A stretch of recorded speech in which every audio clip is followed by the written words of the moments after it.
je me mêle? De quoi je me mêle si je veux commencer ce numéro avec un ton sérieux, avec un air sérieux pour parler de l'urgence de ce qui se passe dans ce pays? Mesdames, Mesdemoiselles et Messieurs, je vais commencer une fois encore par la sorcellerie béninoise. Cette sorcellerie qui pourrait amener quelqu'un à demander à un impuissant de lui présenter son enfant. C'est une figure pour caricaturer ce que je m'en vais vous dire. Un impuissant pourrait être amené à vous citer une localité inconnue de tous, un certain Pereret ou une localité que personne ne sait, pour que vous alliez trouver son enfant, sachant pertinemment qu'il n'en a pas. Et vous-même qui avez posé la question, sachant pertinemment qu'il n'a pas d'enfant. Je veux dire ça pour rendre hommage à celui qui m'a donné cette idée pour commencer l'émission et vous parler du vaccin. Il y a plusieurs rumeurs aujourd'hui qui disent que le vaccin tue. Mais moi, j'ai bien envie de poser la question et de savoir qui est-ce que le vaccin a véritablement tué et qui est prouvé. De quoi je me mêle si je pense que l'État doit commencer par sévir. On doit aller présenter certaines personnes devant le procureur de la République afin qu'elles puissent nous prouver comment le vaccin tue. Parce que la désinformation a gagné le peuple. Les gens ne se vaccinent pas parce qu'ils ont des problèmes pour aller faire de longs files d'attente, mais ils ne se vaccinent pas parce que la désinformation les a gagnés.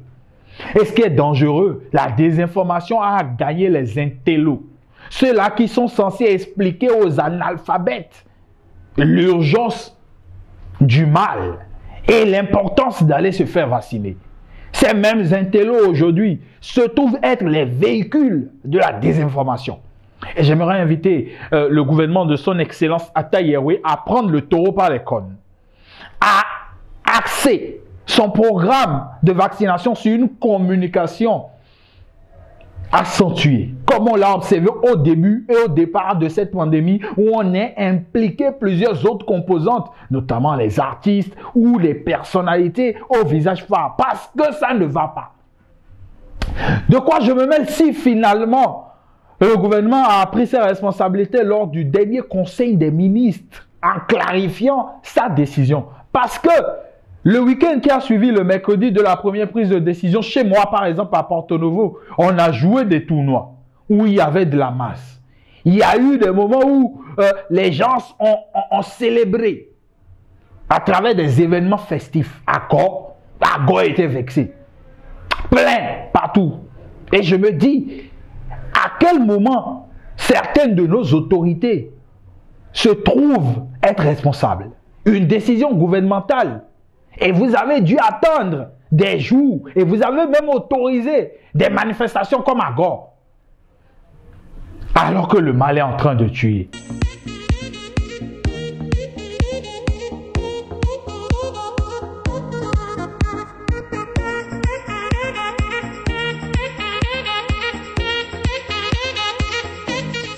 De quoi je me mêle si je pense que malgré que tout ceci se passe dans le pays, les gens ont encore le temps de nous attarder sur des réalités qui, je trouve, ne devaient pas être.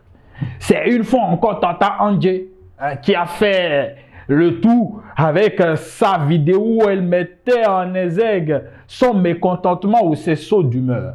Je la respecte beaucoup, je respecte son ancienneté dans le domaine, mais quand même, c'est de votre responsabilité de démarrer une émission ou pas. C'est encore plus de la responsabilité d'un chef de programme de donner le top d'une émission. Pourquoi incriminer un artiste si votre émission dépend d'un artiste et que vous lanciez cette émission avant que l'artiste ne soit présent? Après, ce n'est pas pour encourager le fait que l'artiste également ne soit pas venu, mais de vous et elle, qui a raison, qui a tort, on ne sait pas. Ce qu'on sait, c'est qu'au niveau de la grande maison, parce qu'il faut qu'on reste là, et surtout nos amis de la cité des Kobourous, c'est que les gens ont cœur. Pendant que nous, on se plaint de ce qui se passe au niveau de la grande maison après les affaires liées, entre guillemets, au sexe, et tout cela, c'est une affaire de détournement. C'est dans la maison là qu'il y a tous les problèmes du monde. Même si on n'est pas là-bas, l'ORTB, vu que c'est d'elle qu'il s'agit, c'est la maison familiale. Et nous tous, nous avons un regard sur la maison familiale. Vous allez encore voler l'argent là. Hein? Vous allez encore voler l'argent au niveau de l'ORTB. C'est la preuve que tous ceux qui sont là-bas vivent bien. Vous voyez des personnes, quand elles entrent là-bas, au départ, c'est des maigrichons, mais quelques années après, ces personnes prennent du poids. Je salue quand même mes bons grands frères qui sont là-bas, qui font du bon boulot. Vous, on peut quand même vous faire confiance. Mais apparemment, le procureur n'a pas confiance. Donc, un audit général. Donc, s'il y en a encore qui ont pris de l'argent là, pensez à comment vous allez vous arranger, à payer en même temps et à démissionner pour qu'on ne cite pas vos noms. Et je parle du monde de la presse et je m'en voudrais de ne pas citer ce carnet noir, un éminent journaliste, une éminente personnalité du monde de la presse qui a tiré sa révérence et d'après les informations que nous avons une fois encore, ce serait à cause de la Covid-19. Nos condoléances à tous les confrères du doyen Vincent Follier, à toute la famille du doyen. C'est une grosse pète. Et j'espère qu'une fois encore, à travers ce carnet noir, plusieurs prendront conscience que le mal sévit. De quoi je me mêle? Si je trouve que je n'ai plus les mots.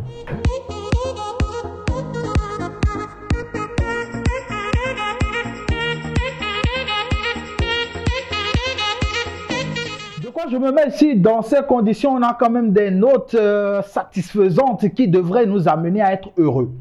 Heureux parce que les écureuils du Bénin ont bien entamé leur campagne qualificative pour le mondial Qatar 2022 par une excellente victoire en terre malgache à Antananarivo.